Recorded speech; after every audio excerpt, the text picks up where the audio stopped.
All waiters refused to serve the arrogant billionaire, until the new waitress took his order and changed everything. But the woman he humiliated was the one person who could expose him completely. But before we begin, subscribe now or this might be our last meeting. Follow, comment, and share to stay connected. Don't miss out. Let's dive in. The overhead fluorescent lights flickered with that familiar electric hum Clara Reyes had learned to tune out during her first week at Hudson's Diner. She wiped down the last booth near the frost-covered windows. Her movements automatic, efficient, the kind of muscle memory that came from years of making herself invisible. Outside, the January wind howled through the narrow streets of Manhattan's financial district, rattling the diner's broken neon sign that blinked "Who Sons" in tired red letters. The dinner rush had ended an hour ago, leaving behind the usual stragglers, a college student nursing cold coffee over textbooks, an elderly couple sharing apple pie, a taxi driver arguing into his phone. Clara moved between them like a ghost, refilling cups, clearing plates, never making eye contact long enough for anyone to really see her. She couldn't afford to be seen. "Table 6 needs ketchup," Sarah called from behind the counter, not bothering to look up from her phone. The other waitress had made it clear from day one that new girls did the grunt work. Clara didn't mind. Grunt work meant staying busy, and staying busy meant less time to think about the life she'd lost 3 years ago. 3 years since she'd worn tailored suits instead of this polyester uniform that smelled permanently of grease and desperation. 3 years since her name meant something in the consulting world. 3 years since Victor Lang had destroyed everything she'd built, framing her for crimes she didn't commit while he walked away with millions. Clara grabbed the ketchup bottle, her reflection catching in the stainless steel napkin dispenser, hollow-eyed, thinner than she used to be, hair pulled back severely. She barely recognized herself anymore.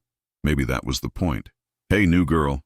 Marcus, the night manager, leaned against the kitchen door, his expression grave. "Need to give you a heads up." Clara's stomach tightened. She'd been fired from 3 jobs in the past year when employers discovered her past. "Is there a problem?" "No, you're doing fine." He glanced toward the windows where rain had started mixing with wind. "Just, if a certain customer comes in tonight, let someone else handle him." "What customer?" Marcus lowered his voice. "Alexander Holt, billionaire, owns half the buildings in this district, including this one." He paused, jaw tight. "Treats staff like garbage. Last month he got Jenny fired because his coffee wasn't hot enough." The name hit Clara like a physical blow, though she kept her face neutral. Alexander Holt. She knew that name. Everyone in finance knew that name. "If he shows up," Marcus continued, "do not engage, do not take his table. The man's untouchable, and he knows it." Clara nodded slowly. Understood, but she didn't understand. Because as Marcus walked away and she returned to wiping tables already clean, Clara felt something she hadn't felt in 3 years, a flicker of the person she used to be. The consultant who walked into hostile boardrooms without flinching. The woman who'd built a career on staying calm under pressure. That woman was supposed to be dead. Thunder rumbled, and the lights flickered. Through rain-streaked windows, Clara watched the empty street, abandoned cars dotting the curbs. The storm was getting worse, the kind that drove people indoors, that made the city feel smaller, the kind that changed things. Sarah's phone clattered. "You've got to be kidding me." Clara turned. "What's wrong?" "Tom's kid is sick. Can't make the late shift." Sarah grabbed her jacket. "Which means I'm leaving. You can handle closing alone, right?" It wasn't really a question. Sarah was out the door before Clara could respond, leaving her alone with Marcus and the handful of customers in no hurry to leave. Clara stood in the center of the empty diner, surrounded by burnt coffee smell and the ancient refrigerator's hum, feeling exhaustion settle into her bones. Just a few more hours, then back to her studio apartment in Queens, to her lumpy mattress and cracked ceiling. The door chimed. Clara's breath caught. A man stood in the doorway, rain dripping from his charcoal wool coat, dark hair disheveled from wind. Even from across the diner she could see the expensive suit, the platinum watch catching fluorescent light, the way he carried himself, like someone who'd never been told no. The other waitresses retreated to the kitchen. The college student became very interested in her textbook. The elderly couple paid and hurried out. Alexander Holt scanned the diner with cold eyes, then walked to the center table and sat down, movements deliberate, entitled. Clara's hands trembled as she picked up her order pad. She could walk away, She should walk away, but something stopped her. Maybe 3 years of running, maybe exhaustion, maybe the part of her that refused to stay invisible anymore. She crossed the diner, footsteps steady despite her hammering heart, and stopped beside his table. "Good evening," she said, voice calm and professional. "What can I get for you?" Alexander Holt looked up. Their eyes met. Everything was about to change. Alexander Holt didn't look at waitresses. They were part of the scenery, interchangeable and forgettable, existing solely to fulfill needs then disappear.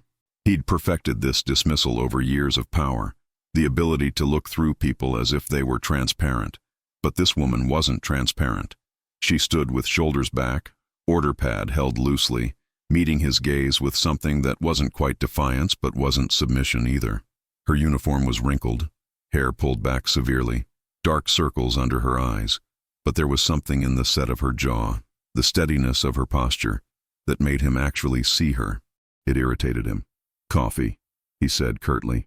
"Black, and make sure it's actually hot this time." The last waitress seemed to think lukewarm qualified as service. "Of course," she wrote on her pad, expression unchanged. "Anything else? You know who I am." "Should I?" The response caught him off guard. "I own this building. I could have you fired with a phone call. Then I guess I should make sure your coffee is hot." Her tone was perfectly polite, but something flickered in her eyes. Amusement, maybe. Challenge. "Anything to eat, sir?" Alexander leaned back, studying her. There was something familiar about her, though he couldn't place it. The way she held herself, the vocabulary, qualified as service. That wasn't typical diner speak. "Where did you work before this?" "Various places." She tucked the pad into her apron. "Nothing that would interest you." "Try me." Her composure flickered. Just for a second, the slight tension in her shoulders, the way her fingers tightened on the pen. She was hiding something. "I'll get your coffee," she said, turning away before he could press further. Alexander watched her walk to the counter, movements efficient but not hurried.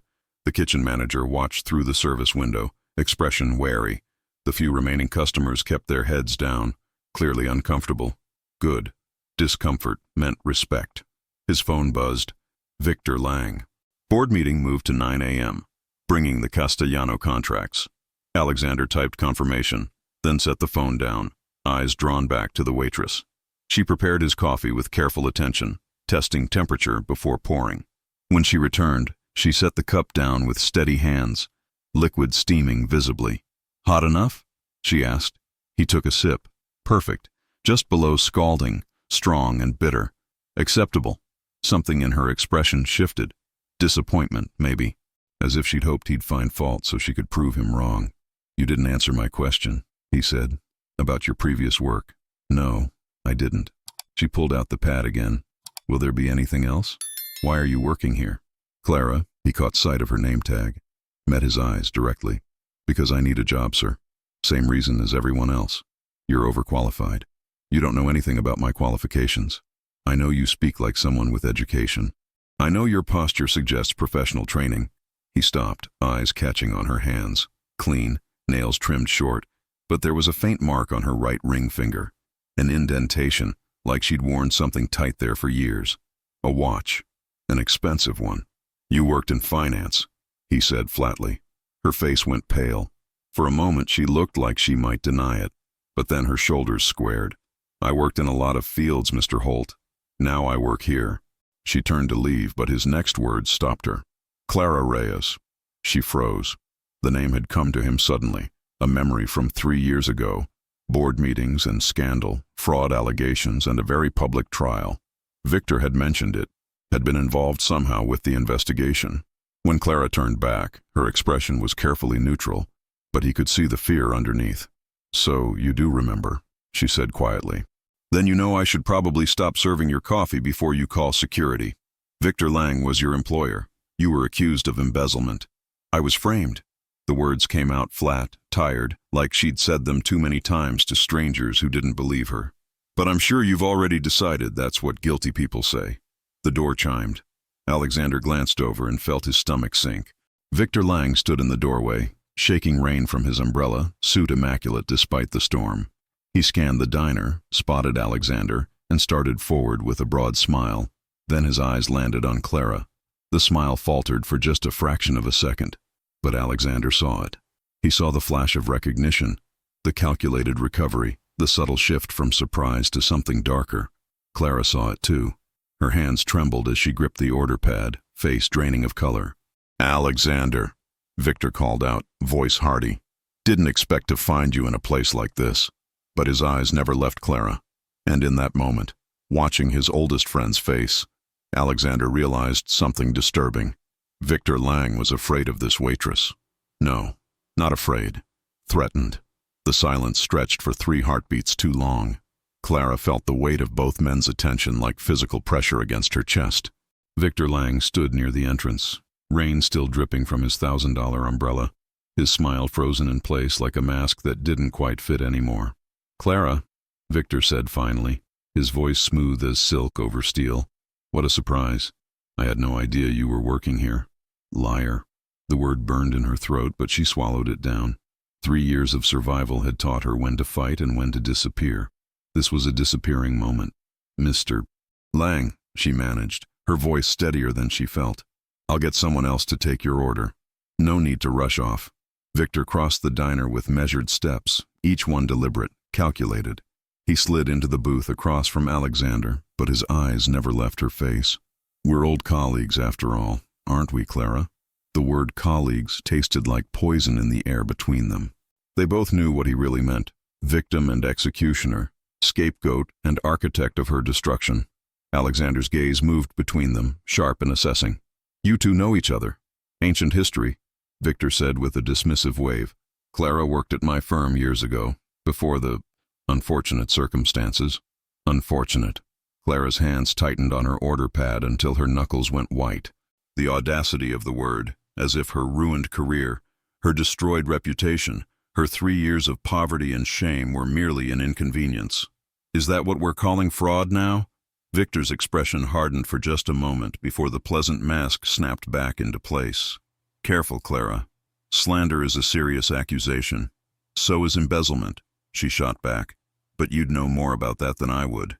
"Gentlemen require coffee," Victor said to Alexander, dismissing her as if she were a misbehaving child. "Black for both of us, I think, unless your standards have slipped along with your employment." The insult landed exactly where he'd aimed it. Clara felt heat rise to her cheeks. Not embarrassment, but rage. 3 years of running, of hiding, of serving coffee to people who looked through her like she was invisible. And here was the man who'd orchestrated her destruction, sitting in her diner, ordering her around like she was nothing. Like she'd always been nothing. "I'll get your coffee," she said quietly, turning away before either man could see the tears threatening at the corners of her eyes. Behind her, she heard Victor's low laugh. Poor thing. Still hasn't learned to accept responsibility for her actions. Clara's feet carried her to the kitchen on autopilot, but her mind was spinning. Victor Lang, here, in her diner, after 3 years of carefully avoiding anywhere he might appear, of structuring her entire life around the possibility of never seeing his face again. He'd walked in like fate had a cruel sense of humor. "You okay?" Marcus appeared at her elbow, concern etched across his weathered face. "That guy giving you trouble?" "Which one?" The words came out bitter, sharp. "Both, from the look of it."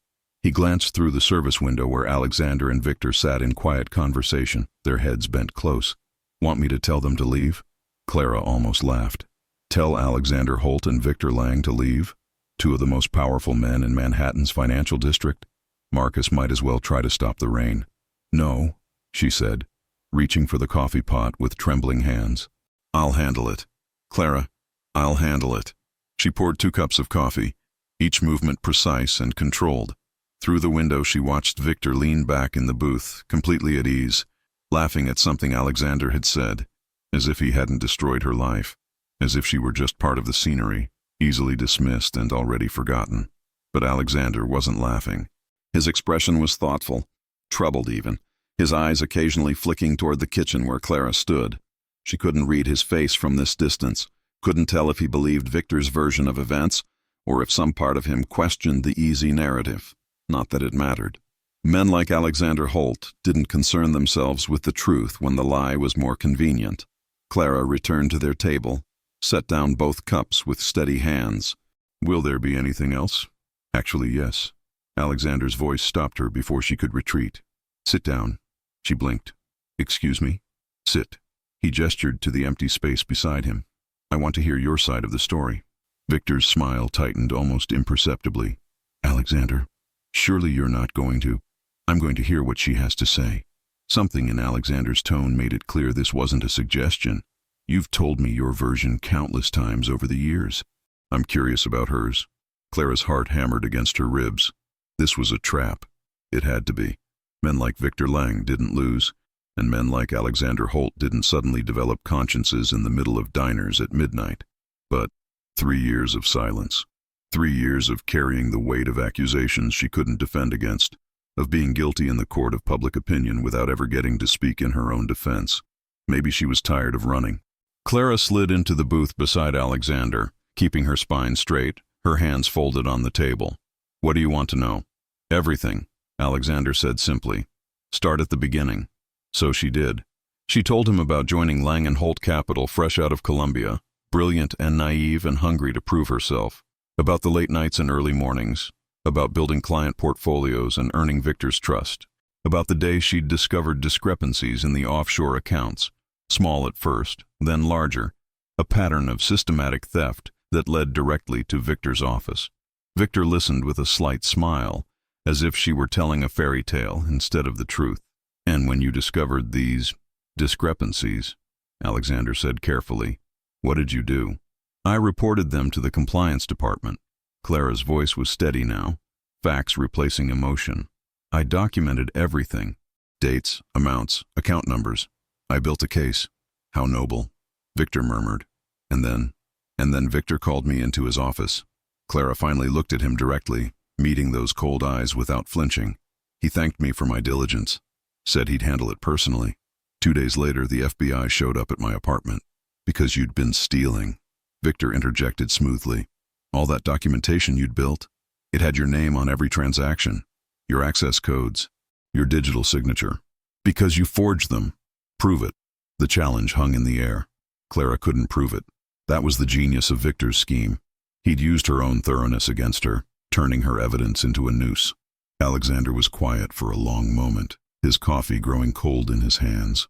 Finally he spoke. You were convicted. No. Clara shook her head.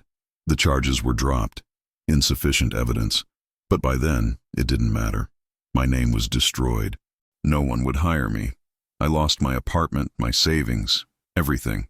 If the charges were dropped, Alexander said slowly, why didn't you fight back? Sue for defamation? Clear your name? Clara smiled, and it was the saddest thing Alexander had ever seen. With what money, Mr. Holt? What lawyer? Victor made sure I couldn't afford to fight. And even if I could, who would believe me? A disgraced consultant against one of Manhattan's most respected financiers. Victor checked his watch with exaggerated boredom. Fascinating story, Clara. Truly. But some of us have actual work in the morning.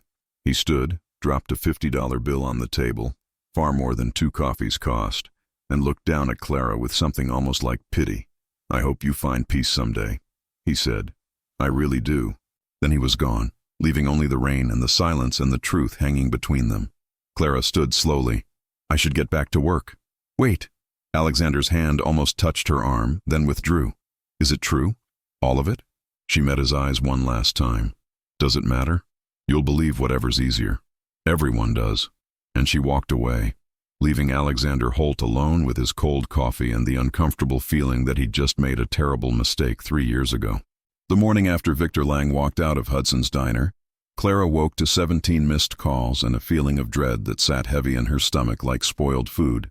She didn't need to check the caller ID to know what was coming. Men like Victor didn't leave loose ends. The first email arrived while she was making instant coffee in her tiny kitchenette. No sender name, just a generic address and a subject line that made her blood run cold. Fraud alert, Clara Reyes, working at Hudson's Diner. She didn't open it. She didn't need to. She'd seen this playbook before. By noon, her phone was ringing constantly. Reporters, former colleagues, strangers who somehow had her number. The story was everywhere. Disgraced consultant spotted serving coffee in Manhattan. How the mighty had fallen. Once promising career reduced to minimum wage and polyester uniforms. Clara turned off her phone and went to work anyway. What else could she do? Marcus met her at the door, his expression grim. Clara, I need to talk to you. I know, she said quietly. You're firing me.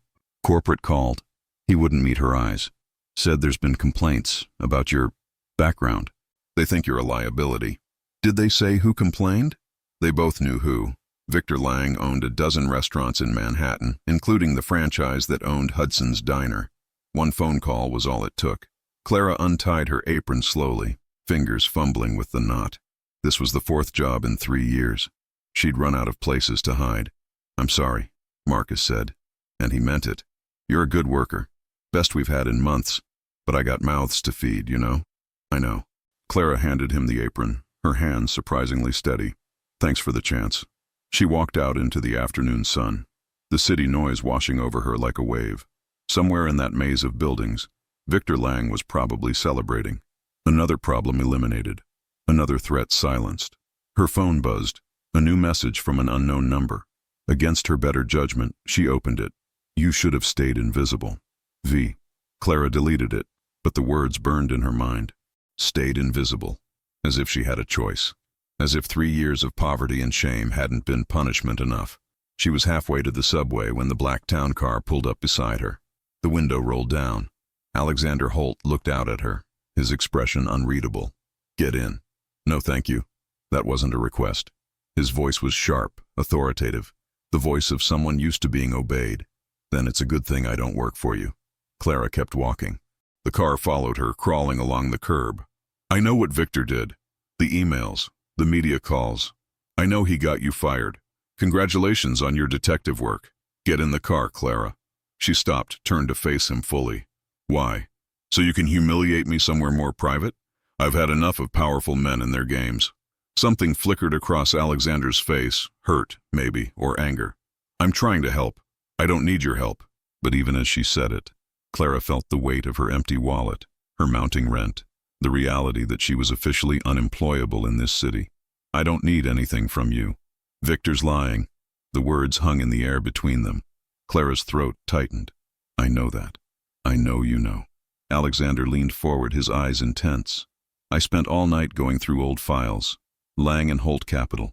The audit reports from 3 years ago. I found inconsistencies. Her heart skipped. What kind of inconsistencies? The kind that suggest you were telling the truth last night. He paused. Get in the car, please. That last word, please, broke something in her. Clara climbed into the back seat, sinking into leather that probably cost more than her monthly rent. The door closed with an expensive click. Alexander handed her a folder. These are copies. Offshore account transfers, dated 6 months before you reported the discrepancies. All using access codes that weren't assigned to you yet. Clara's hands shook as she flipped through the pages. Numbers she recognized, accounts she'd traced, but with timestamps that told a different story than the one Victor had sold to the FBI. This proves I didn't do it, she whispered. It suggests very strongly that Victor did. Alexander's voice was careful, measured, but it's not enough for a criminal case. The statute of limitations has passed, and these could be explained away as clerical errors. The hope that had flared in Clara's chest dimmed. So what's the point? The point is leverage. Alexander's expression hardened. Victor Lang destroyed your life to cover his crimes. I think it's time someone returned the favor. Clara looked up sharply. Why do you care? Because. He stopped, jaw tight. Because I've known Victor for 15 years. I've trusted him with my company, my reputation, my business decisions. And if he did this to you, what else has he done? Who else has he hurt? It wasn't about her, Clara realized. It was about Alexander's ego, his legacy, his need to be right. She was just a convenient catalyst for his crisis of conscience. But she'd take it. God help her, she'd take it. What do you want me to do? She asked. Come to the gala next week. Holt Enterprises' annual fundraiser. Everyone who's anyone will be there, including Victor. Alexander's smile was cold. We're going to give him a very public reckoning. He'll deny everything. Let him try. Alexander pulled out his phone, showed her a video file. I've been recording our partnership meetings for years. Legal in New York, as long as one party consents.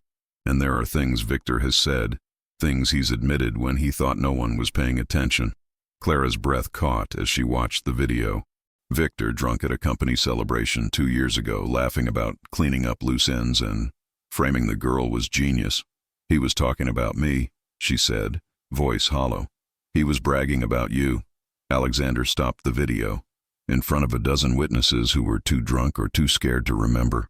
But the recording remembers. And if we play this at the gala, in front of investors and media and everyone who believed his lies, he'll be ruined, just like he ruined you. Clara closed the folder, her mind racing. This was dangerous. Victor wouldn't go down without a fight, and men like him had resources she couldn't imagine. But she'd spent 3 years carrying the weight of his crimes. Maybe it was time to give it back. Okay, she said finally. I'll do it. Alexander nodded, satisfied. I'll have my assistant send you the details. We'll get you something appropriate to wear. No. Clara's voice was sharp. I don't need your charity. I'll find my own dress. Clara, I'll do this on my terms, Mr. Holt, or I won't do it at all. For a long moment they stared at each other. Then Alexander smiled. A real smile, not the cold mask he wore like armor. Fair enough, he said. But at least let me pick you up. Can't have my star witness arriving in a subway car. Clara almost laughed. Almost. Fine. But this doesn't make us friends. Wouldn't dream of it. The car stopped in front of her building. As Clara stepped out, Alexander called after her. Clara, for what it's worth, I'm sorry for not believing you 3 years ago, for not looking harder, for... Save it for the gala, she interrupted. Apologies are cheap. Justice is what matters. She closed the door and walked away, leaving Alexander Holt alone with his guilt and his plans. Behind her, she felt the weight of his gaze. Ahead, she felt the first stirrings of something she hadn't felt in 3 years. Hope. The penthouse office of Holt Enterprises occupied the entire 47th floor, floor-to-ceiling windows overlooking Manhattan like a kingdom laid out for inspection. But tonight, Alexander saw none of it. His attention was fixed on the letter in his hands, the one Clara had left at the diner, crumpled and coffee-stained. I'm not the villain of your story, I never was. But it's easier to believe I'm guilty than to question the man you call friend. It was 3 a.m, and Alexander hadn't slept. He'd spent the past 6 hours in his private archive, pulling files from the Lang & Holt Capital merger, audit reports, due diligence documents from 3 years ago. Spread across his mahogany desk were years of partnership with Victor Lang, contracts, emails, financial statements. And threaded through all of it, almost invisible unless you knew to look, was a pattern of inconsistencies. Small things. A signature that didn't quite match. A transfer approved on a day Victor had been out of the country. Account numbers that shifted by a single digit between reports. Alexander had built an empire on details. How had he missed these? Because you didn't want to see them. His phone buzzed, a message from his head of security. Background check on Clara Reyes complete. Alexander opened the attachment. Born in Queens to immigrants, scholarship to Columbia, graduated top of her class. Hired by Lang & Holt Capital at 24. Fraud allegations at 27. Charges dropped due to insufficient evidence. After that, the file was a catalog of survival. Waitressing jobs that lasted weeks before she was recognized and fired. A studio apartment in Queens that cost half her income. Medical bills for her mother's treatment at a free clinic. No criminal record, no lawsuits filed. No attempts to clear her name beyond initial consultations she couldn't afford. She'd just disappeared. Accepted the verdict and tried to stay invisible. Until last night, when she'd looked him in the eye without flinching. His desk phone rang. Alexander checked the caller ID and considered not answering. Victor, he said, voice carefully neutral. It's late. Couldn't sleep. Keep thinking about our encounter at the diner. Victor's voice was jovial, relaxed. Small world, isn't it? Very small. I hope Clara didn't fill your head with fantasies. The woman's delusional, Alexander. Brilliant at her job, but she couldn't handle being caught. Alexander's jaw tightened. The charges were dropped. Technicality. Insufficient evidence isn't the same as innocence. Victor paused. Why the sudden interest? Don't tell me you're developing a conscience about the help. She's not the help. No? What is she then? Victor's laugh was cold. Be careful, Alexander. Women like that are dangerous. They wrap themselves in victimhood and wait for powerful men to rescue them. I'll keep that in mind. Good. About the Castellano contracts, I'm thinking we should accelerate the timeline. Can you meet tomorrow morning? 7? Alexander looked at the evidence spread across his desk. Make it 8. I have some files to review. Always working. That's why we make such a good team. Victor's voice warmed with what sounded like genuine affection. Get some sleep, my friend. The call ended. Alexander sat in silence, watching city lights blur through the windows. Everything will look clearer in the morning. But it was already morning, and the only thing clear was that he'd been blind for 3 years. He pulled up the video file again. Victor at the company celebration, drunk and careless. The girl was a problem, so I made her the solution. Elegant, really. Alexander's phone buzzed, his assistant. Gala preparations confirmed. Note: Victor Lang requested private meeting before event. Alexander stared at the message, then typed, "Yes, my office, 5 p.m. day of gala. And add Clara Reyes to the guest list. VIP seating. Will Mr. Lang be informed of the addition? No. Keep it quiet." Alexander stood, walked to the windows, pressed his forehead against cool glass. Somewhere in this city, Clara Reyes was probably awake too, wondering if she'd made a mistake trusting him. He couldn't blame her for doubting. He'd doubted her too. But friendship meant nothing in the face of truth. Alexander picked up his phone and dialed his lawyer. 3:30 in the morning, but some calls couldn't wait. "David, it's Alexander Holt. I need you to pull every piece of documentation related to the Clara Reyes case. And I need forensic accountants, the best you have." He paused. "Because I think we sent an innocent woman into exile, and I'm going to fix it, even if it costs me everything, even if it cost him Victor." He ended the call and returned to his desk, to the evidence and files and the uncomfortable weight of complicity. The city stretched out below, indifferent to his crisis of conscience. Alexander pulled out company letterhead and began to write. Not an email. This deserved paper, ink, the formality of a promise made tangible. "Clara, I spent tonight reviewing everything from 3 years ago. You were right. About all of it. I should have looked harder, questioned more. I can't give you back the 3 years Victor stole, but I can give you justice.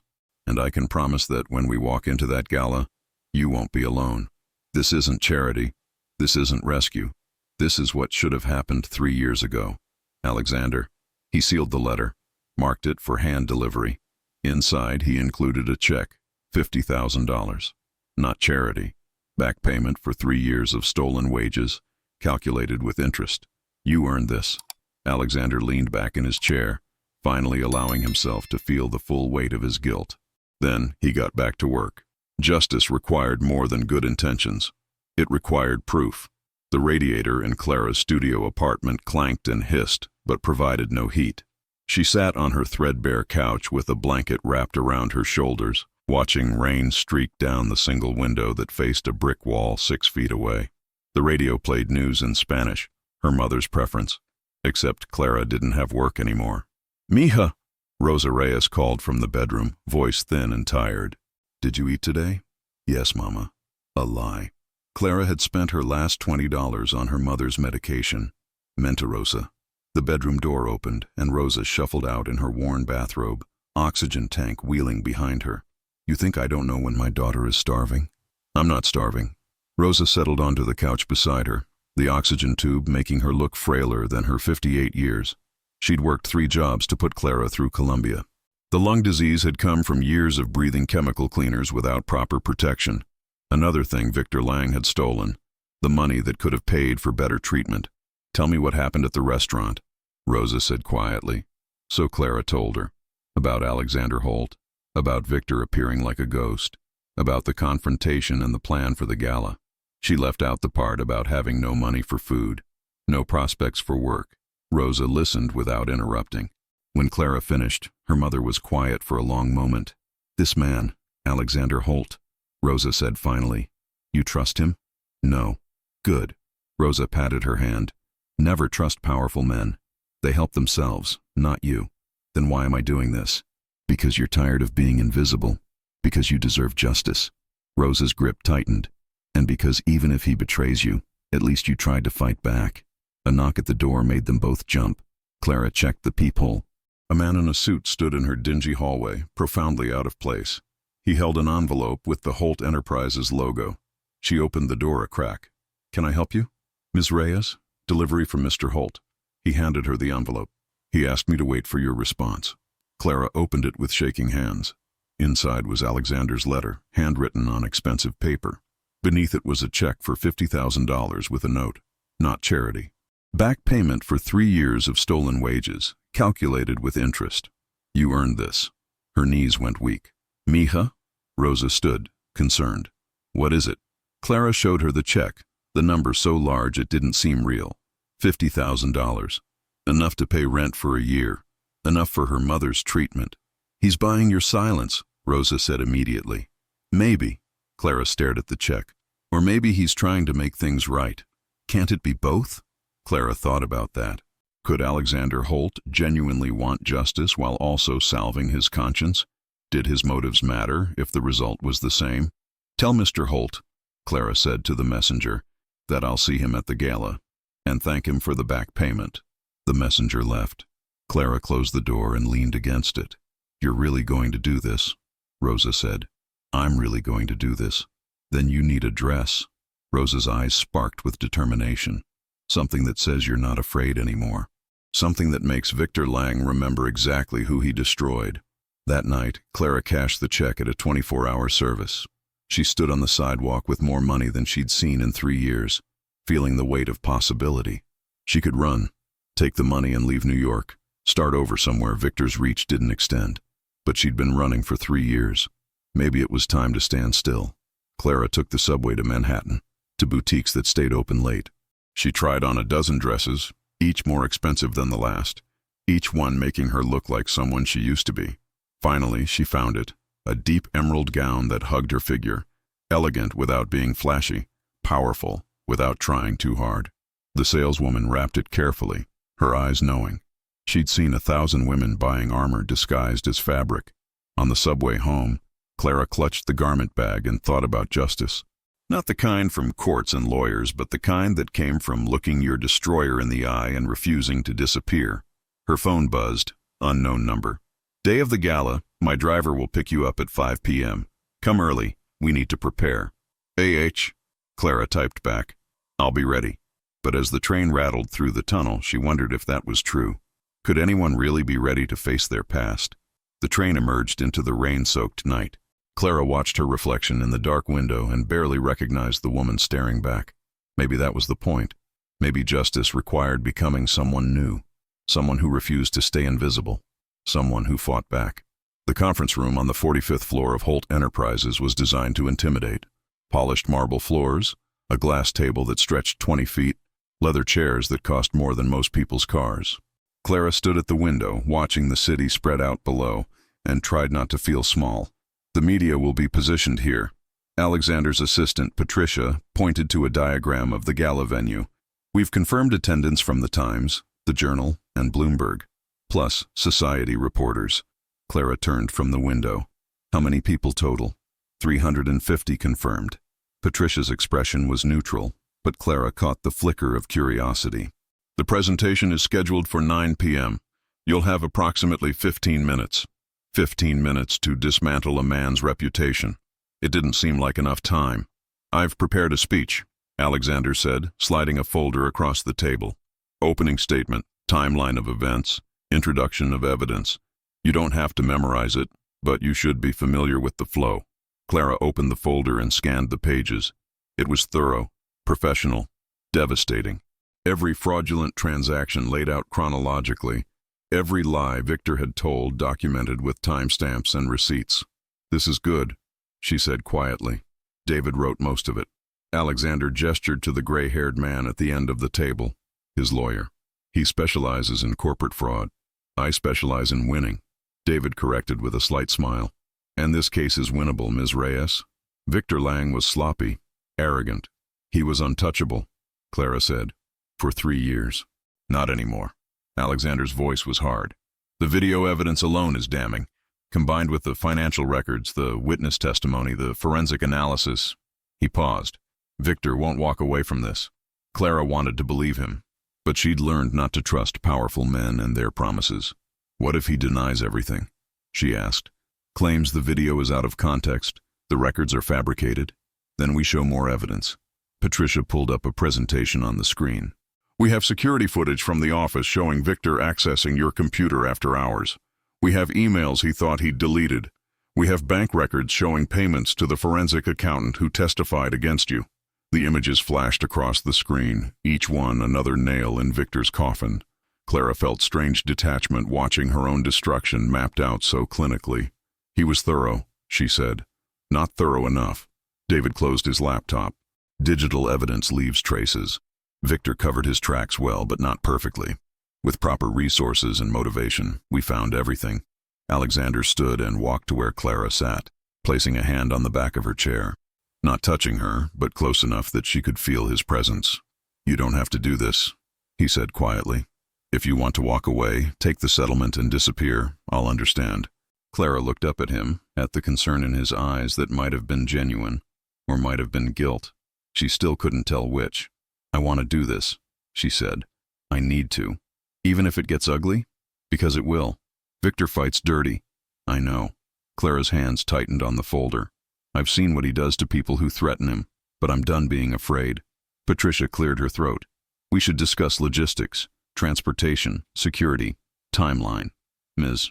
Reyes, you'll arrive with Mr. Holt at 6:30. That gives us time for a final sound check before guests arrive." They spent the next hour on details.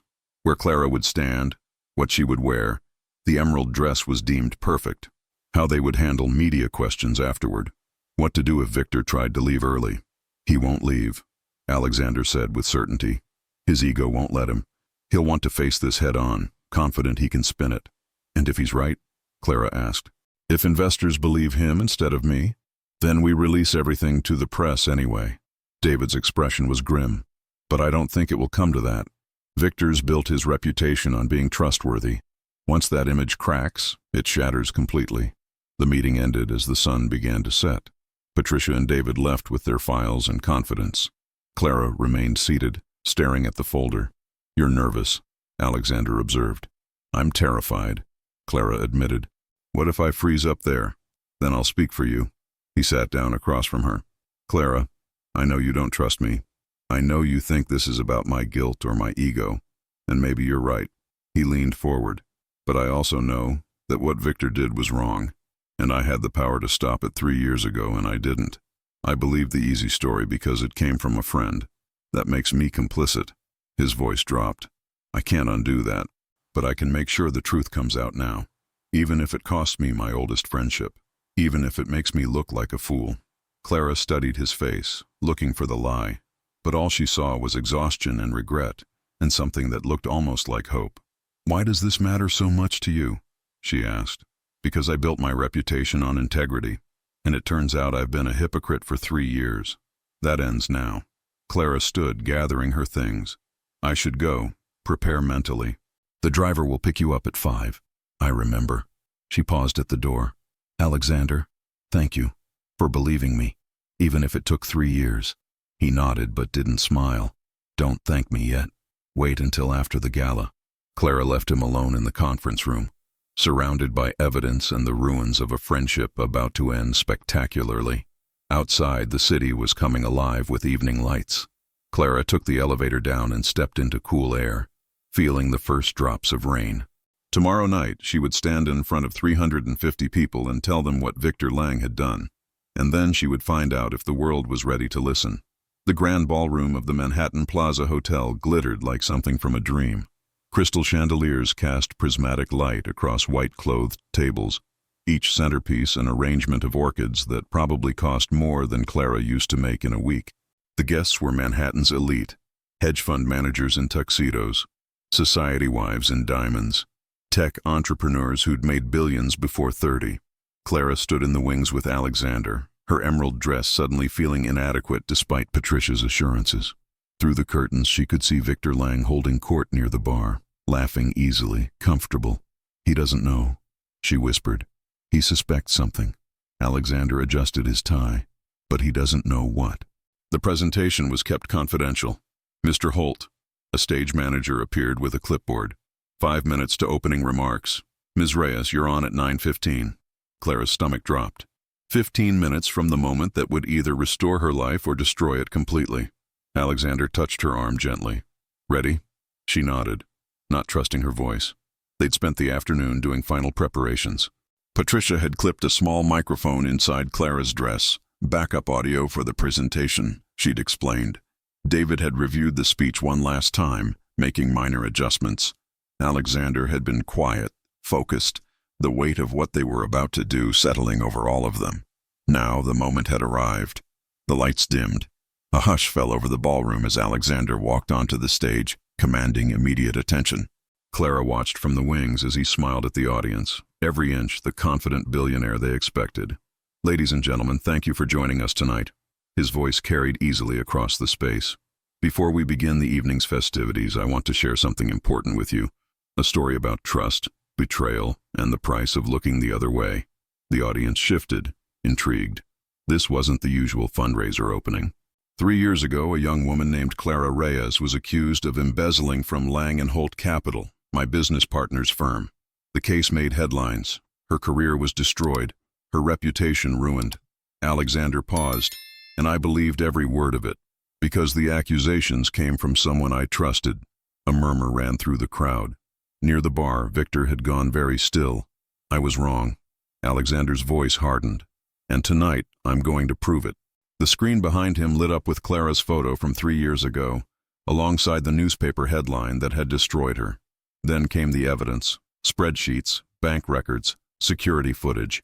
Each piece carefully explained, building an undeniable case. Clara watched Victor's face as the truth unfolded. She saw his confidence crack, saw panic replace smugness, saw him look toward the exits.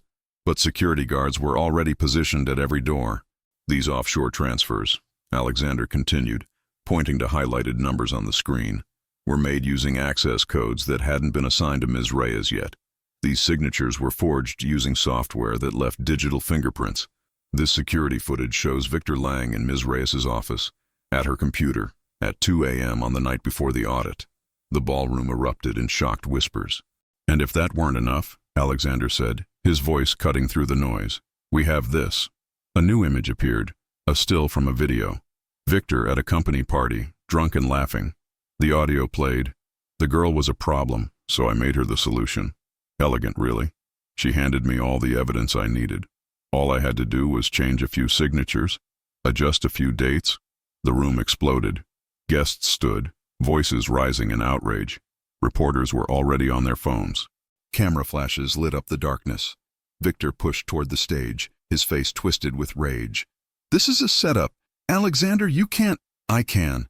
Alexander's voice was ice. "And I have. Ms. Clara Reyes, would you please join me?"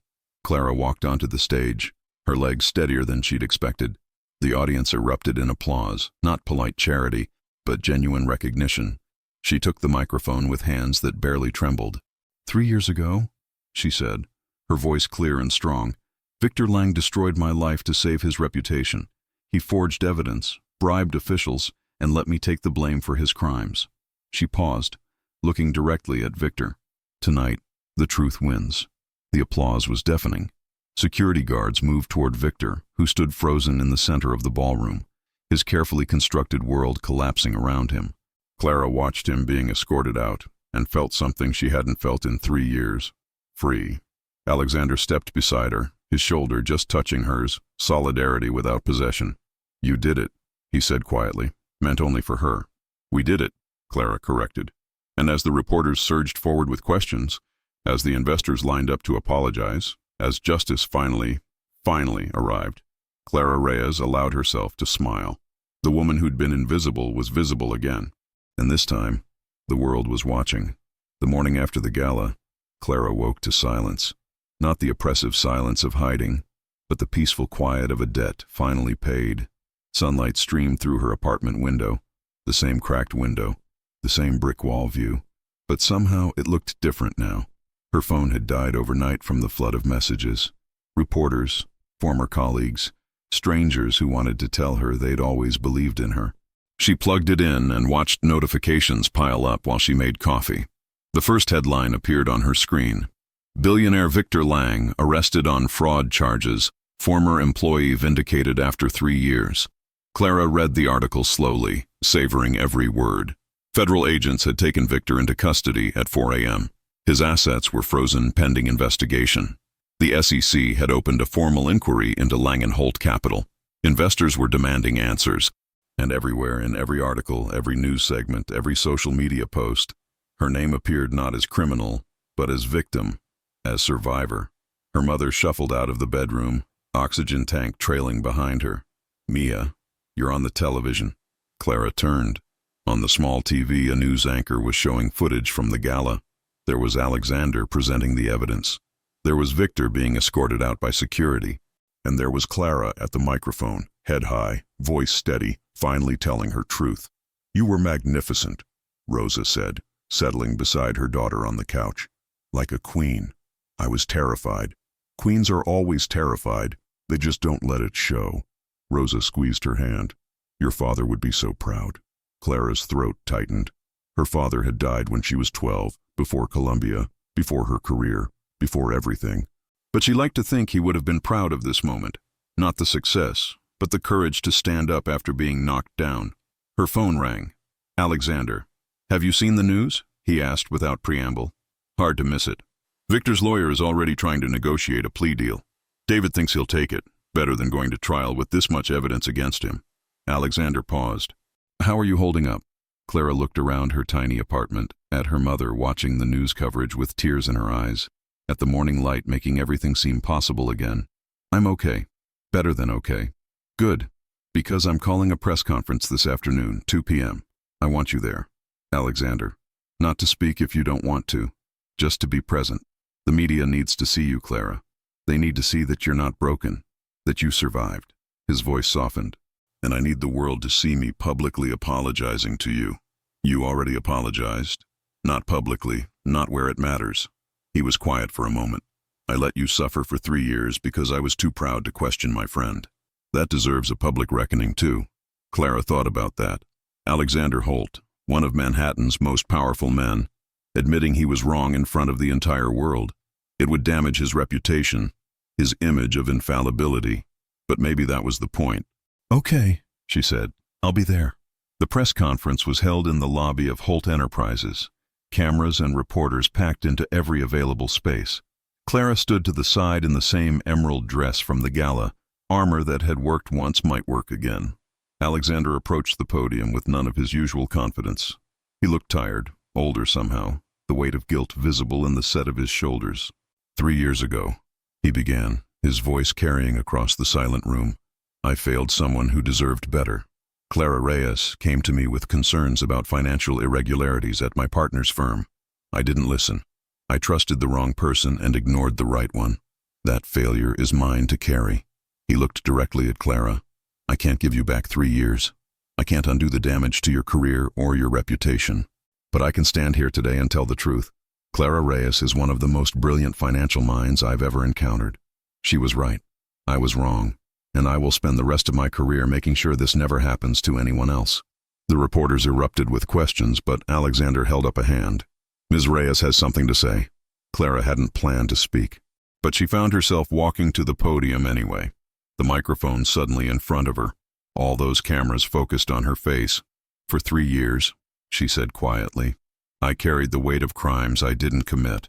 I was invisible, forgotten, erased from the industry I loved. But I survived." She paused, gathering strength.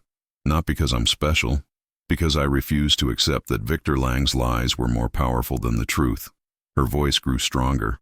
"To everyone watching who's ever been wrongly accused, who's ever been scapegoated by someone more powerful, don't give up. The truth might take years to surface, but it's worth the wait." She looked at Alexander. "And to those in power, believe people. Listen. Don't let friendship or convenience blind you to injustice." The applause started slow, then built into something thunderous. Afterward, as reporters swarmed for individual interviews, Alexander caught her arm gently. "That was brave." "I've had practice." Clara smiled, and it felt genuine. 3 years of it. "What will you do now?" The question hung between them. Clara had spent so long surviving that she hadn't thought about actually living, about what came after justice. "I don't know," she admitted. "Find a job, I guess. Though I'm not sure who will hire me." "I will." Clara looked at him sharply. "That's charity. It's good business." Alexander's expression was serious. "I need someone to rebuild the ethical oversight at Holt Enterprises. Someone who can't be bought or intimidated. Someone who's already proven they'll fight for what's right even when it costs them everything. Alexander, think about it. No pressure, but the offer stands." He handed her a card. "My direct line. Call me when you decide."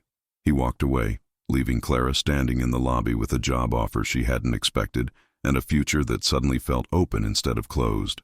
Her phone buzzed. A text from David, the lawyer. Victor took the plea. 15 years federal prison, full restitution to victims. It's over. Clara read the message twice, letting it sink in. 15 years. Not enough for what he'd done, but more than she'd dared hope for 3 years ago when she'd first discovered his crimes.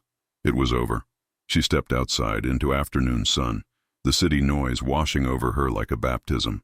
Somewhere in this maze of buildings, Victor Lang was probably sitting in a cell, his empire crumbling, his reputation destroyed. And Clara Reyes, the woman he'd tried to erase, was standing in the light, finally free to become whoever she wanted to be next. Justice had arrived. Now life could begin. 6 months later, Clara stood in her new office on the 44th floor of Holt Enterprises and barely recognized her reflection in the window. The woman staring back wore a tailored suit, confidence in the set of her shoulders, her dark hair styled professionally instead of pulled back in defeat. Director of Ethics and Compliance. The title still felt surreal. "Morning, Ms. Reyes." Her assistant, James, appeared with coffee and the day's schedule. "The board meeting is at 10. Mr. Holt wanted to review the new whistleblower protocols before then. Tell him I'll be there in 5. Clara had spent the past 6 months rebuilding everything Victor Lang had corrupted. New oversight systems, anonymous reporting channels, independent audits. Holt Enterprises was becoming the ethical standard for corporate America, and it was exhausting, challenging work. She loved every minute of it. Her mother's health had improved with access to better doctors, treatments Clara could finally afford. Rosa had moved into a modest apartment in a building with an elevator and proper heating. She spent her days volunteering at the community center, telling anyone who'd listen about her brilliant daughter who'd fought the system and won. The news coverage had eventually died down, replaced by the next scandal, the next tragedy. But Clara's reputation had been fully restored. Job offers arrived weekly. Universities wanted her to speak. A publisher had approached her about writing a book. She'd declined most of it. The attention felt wrong somehow. She hadn't done this for fame, but for justice. "Clara." Alexander appeared in her doorway, leaning against the frame with casual familiarity they'd developed over months of working together. "Ready for the board?" "As ready as I'll ever be." She gathered her files. "They're still resistant to the external audit requirement. They'll come around. You're persuasive when you want to be." His smile was warm, genuine, different from the cold masks he used to wear. They'd grown closer over the months, not romance exactly, but something deeper than professional courtesy. Trust, maybe. Respect earned through shared purpose. The board meeting went smoothly. Clara presented her quarterly report, fielded questions with confidence, watched Alexander back her recommendations without hesitation. The old guard still grumbled, but even they couldn't deny the positive press coverage, the investor confidence, the reputation Holt Enterprises was building. After the meeting, Alexander walked with her back to her office. "I have something for you." He handed her an envelope. Inside was an invitation, Hudson's Diner reopening celebration. "Marcus is expanding," Alexander explained. "New location, better equipment. He wanted you there for the launch." Clara smiled. "He doesn't need my permission." "It's not permission, it's recognition." Alexander's expression grew serious. "That diner is where everything changed. Where you refuse to stay invisible. Marcus wants to honor that." The reopening was scheduled for Saturday evening. Clara almost declined. She'd been working 70-hour weeks, desperate to prove she deserved this second chance. But something made her accept. Saturday arrived crisp and clear, autumn painting the city in gold and amber. The new Hudson's Diner occupied a corner space in Queens with large windows and gleaming chrome fixtures. Inside, the old booths had been refurbished, the counter polished to shine. Marcus greeted Clara at the door, his weathered face split by a huge grin. "Ms. Reyes, or should I say, Director Reyes. Clara is fine." She hugged him, this man who'd given her work when no one else would. "The place looks amazing. Couldn't have done it without Mr. Holt's investment." Marcus gestured around the transformed space. "He's a silent partner now. Said it was the least he could do." Clara found Alexander at the counter, drinking coffee and chatting with the cook. He'd dressed down, jeans and a sweater instead of his usual suit, and looked more relaxed than she'd ever seen him. "You invested in the diner?" she asked, sliding onto the stool beside him. "Marcus needed capital. I needed to do something meaningful with my money." He shrugged. "Seemed right. Everything you do is meaningful now." I'm trying. He met her eyes. Still have a long way to go to make up for 3 years of willful blindness. Alexander. Clara touched his arm gently. You can't punish yourself forever. Can't I? His smile was sad. Victor's in prison because I finally listened. But how many other people did I ignore over the years? How many other Claras are out there suffering because someone like me chose convenience over truth? You're doing better now. That has to count for something. They sat in comfortable silence, drinking coffee that tasted like redemption, while around them the diner filled with neighborhood families and old regulars and new customers drawn by the positive press coverage. Rosa arrived with a group from the community center, her oxygen tank decorated with colorful ribbons. She spotted Clara and beamed. There's my girl. She hugged her daughter tightly. Look at you, all successful and fancy. I'm wearing jeans, Mama. Expensive jeans. Rosa pinched the fabric knowingly, then turned to Alexander. And you, Mr. Holt. Thank you for giving my daughter her life back. I didn't give her anything, Alexander said quietly. She took it back herself. I just stopped standing in her way. The evening passed in warmth and laughter, the diner filling with the smell of fresh coffee and celebration. Clara found herself relaxing completely for the first time in years, surrounded by people who'd seen her at her lowest and respected her anyway. As the crowd thinned and the evening grew late, Alexander walked Clara to her car. This was good, she said. Necessary. You deserve good things, Clara. You always did. She looked at him, this complicated man who'd failed her, then fought for her, then given her the tools to rebuild herself. They'd never quite defined what existed between them, this connection that felt too deep for friendship, but too complicated for romance. Maybe it didn't need definition. Thank you, she said simply. For everything. Don't thank me yet. Alexander's smile turned mischievous. I'm putting you in charge of the new corporate philanthropy initiative. James will send you the details Monday. Alexander, you said you wanted to help people who'd been wrongly accused. Now you have the resources to actually do it. He squeezed her shoulder gently. Change the world, Clara. You've already changed mine. He walked away, leaving Clara standing beside her car with the weight of new responsibility and the lightness of earned respect. Above her, the city stretched endlessly into the night sky. Somewhere in a federal prison, Victor Lang was learning what powerlessness felt like. Somewhere in Manhattan, new victims were discovering injustice. And here, in Queens, Clara Reyes was ready to fight for them. Justice had been served. Now came redemption. 1 year after the gala, Clara stood at the window of her office and watched storm clouds gather over Manhattan. The weather forecast had predicted rain all week, the kind of heavy autumn storm that flooded subway stations and sent people running for cover. It reminded her of that first night at Hudson's Diner when Alexander Holt had walked through the door and changed everything. Her phone buzzed. A text from Alexander. Meet me at the diner tonight? 8 p.m. Something I need to show you. Clara smiled. They'd fallen into an easy rhythm over the past year, working together, building the foundation for wrongly accused individuals, occasionally meeting for coffee or dinner that neither of them called dates even though they felt like dates. The tension between them had grown quietly, carefully, like something neither wanted to rush or ruin. Stolen glances during board meetings, hands that lingered a moment too long when passing documents, conversations that stretched late into the evening about everything and nothing.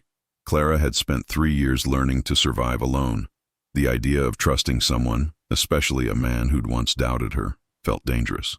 But Alexander had proven himself patient, present without being pushy, supportive without being controlling. Maybe that was enough. At 7:30, Clara left the office and took the subway to Queens. Rain had started falling, light but steady, the kind that promised to get worse. She'd worn a simple dress, navy blue, professional but pretty, and carried an umbrella that immediately turned inside out in the wind. Hudson's Diner glowed warm against the darkening street. Through the windows, Clara could see it was nearly empty, unusual for a Saturday evening. Just Marcus behind the counter, wiping down surfaces, and Alexander sitting at the same booth where they'd first spoken a year ago. The bell chimed as she entered. Clara? Alexander stood, and something in his expression made her heart skip. Nervous energy, anticipation, vulnerability she'd rarely seen in him. Thanks for coming. You made it sound mysterious. She slid into the booth across from him, setting her ruined umbrella aside. What did you want to show me? This. He gestured around the empty diner. I asked Marcus to close early, rented the whole place for the evening. Why? Because I wanted to recreate something. A moment. He pushed a menu across the table. The same laminated menu from a year ago. Coffee-stained and familiar. I want to start over. Clara's throat tightened. Alexander, let me finish. He took a breath, gathering courage. A year ago, you walked into my life and showed me I'd been living wrong. Choosing convenience over truth, loyalty over justice, comfort over courage. You didn't just expose Victor's crimes, you exposed mine. You weren't a criminal. No, but I was complicit. His jaw tightened. I spent years building an empire on false foundations. Then you came along and forced me to rebuild it right, to become someone worthy of the power I held. Rain drummed harder against the windows, the storm arriving in full force. Clara watched water stream down the glass, turning the street outside into an impressionist painting. I'm not here to absolve you, she said quietly. You don't need my forgiveness anymore, Alexander. You've earned it through action. I'm not asking for forgiveness.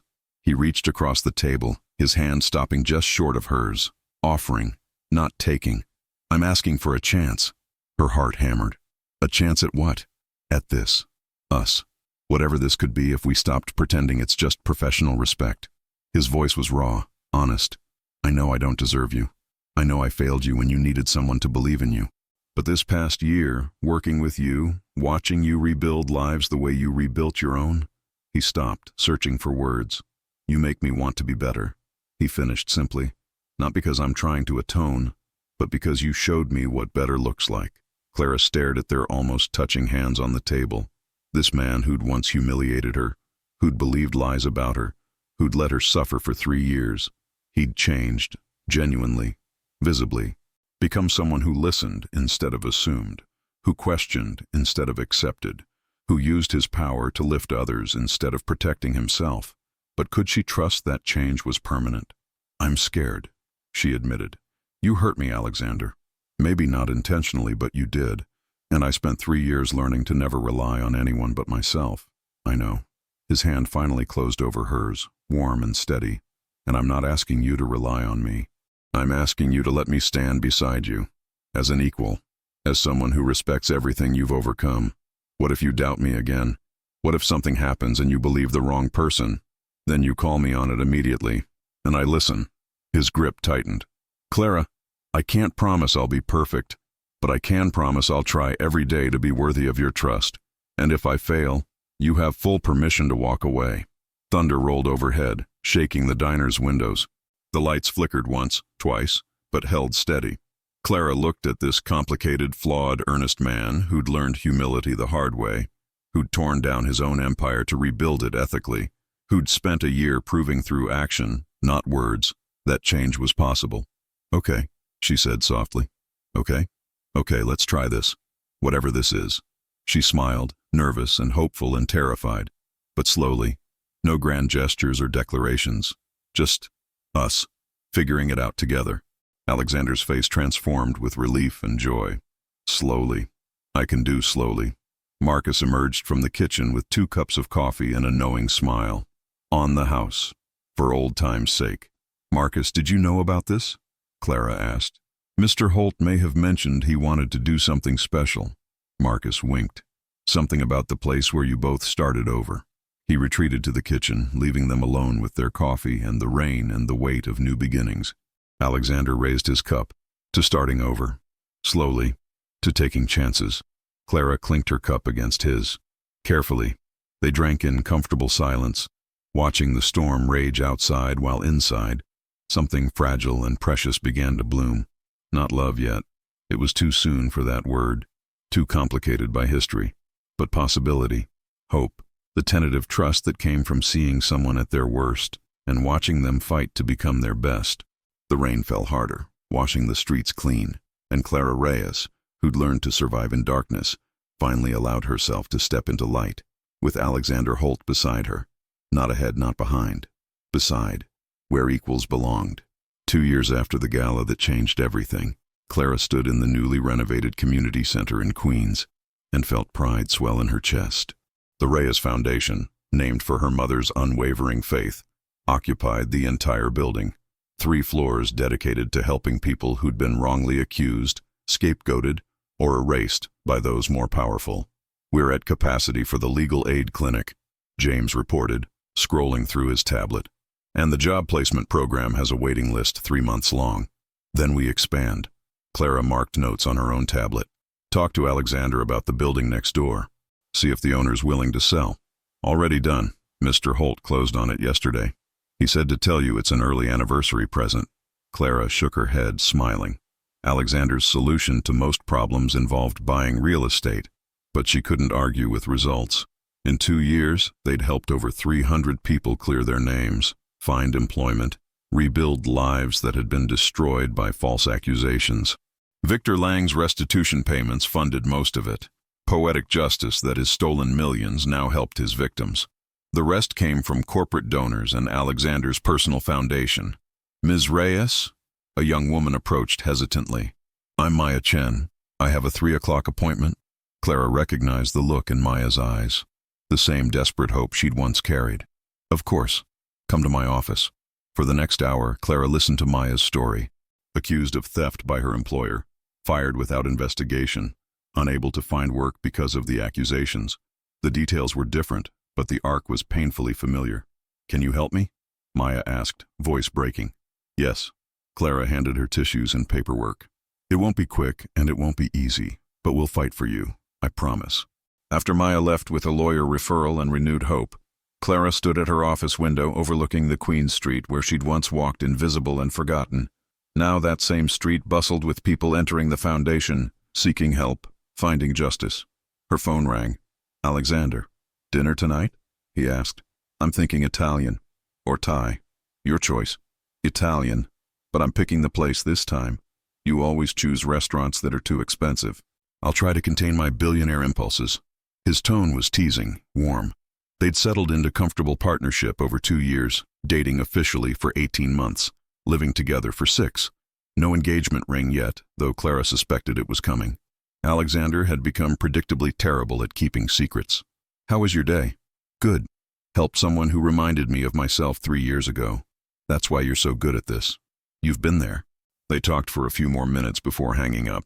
Clara returned to her desk, to the case files and the appeals and the systematic work of rebuilding lives one person at a time.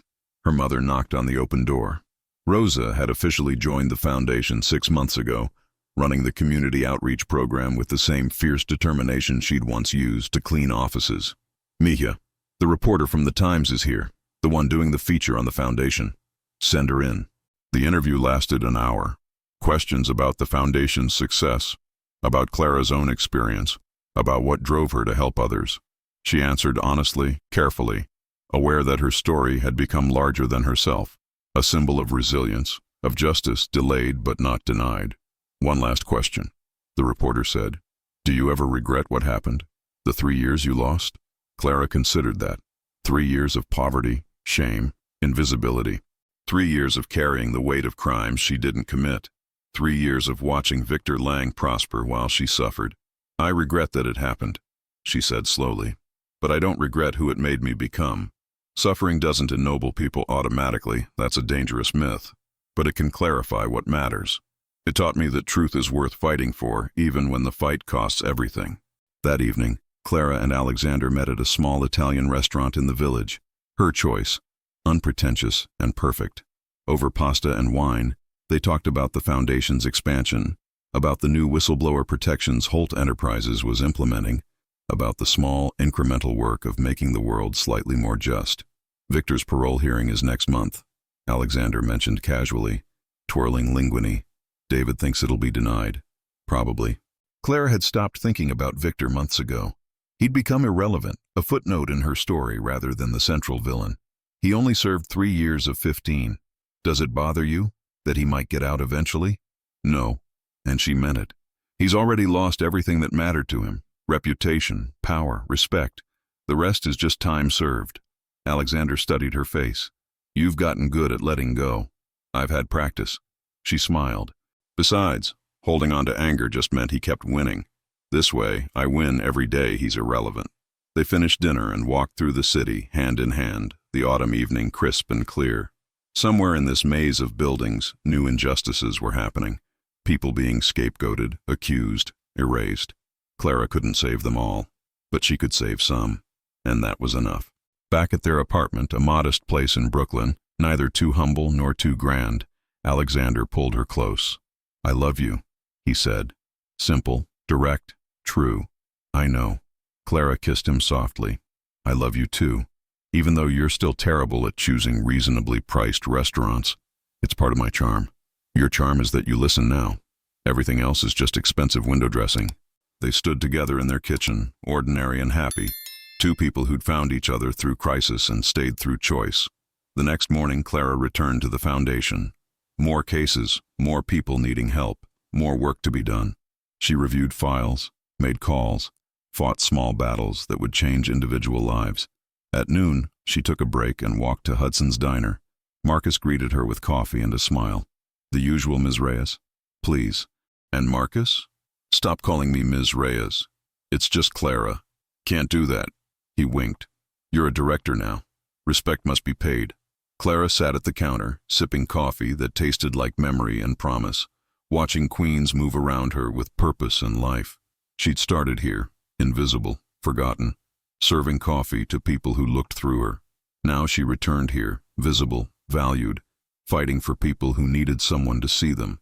The woman who'd been erased had written herself back into existence, not as victim, not as survivor, but as force for change.